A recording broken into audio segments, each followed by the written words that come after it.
Pour ce qui est du cladocère épineux maintenant, c'est un petit organisme en suspension dans l'eau, donc un zooplancton, originaire de la mer Caspienne en Asie.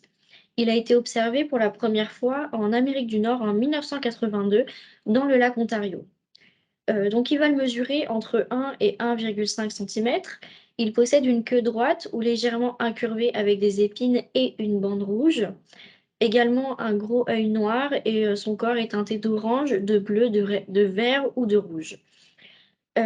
Son habitat, préféré, ce sont les grands lacs profonds avec de l'eau fraîche, oxygénée et claire, et il s'agglomère souvent le long des lignes de pêche. C'est comme ça qu'on le découvre, donc c'est ce que vous pouvez voir sur, une des photos, à l'écran. En termes d'impact, il a une capacité de reproduction élevée, même dans des conditions défavorables. Les larves et les adultes sont facilement transférés d'un plan d'eau à un autre, car ils sont presque invisibles à l'œil humain. Les œufs sont très robustes car ils peuvent survivre pendant des mois, également l'hiver, à une profondeur et à une température très froide. Lorsqu'il arrive dans un plan d'eau, il va modifier rapidement la composition du zooplancton par la prédation et la compétition.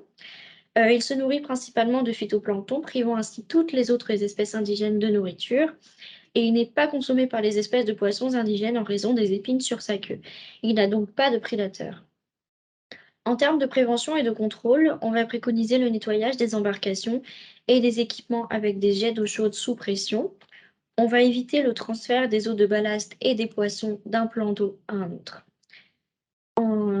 Également, le cladocère épineux peut se reproduire de manière asexuée en créant des clones de lui-même, surtout lorsqu'il va se trouver dans un environnement qui n'est pas propice à son développement de manière sexuée.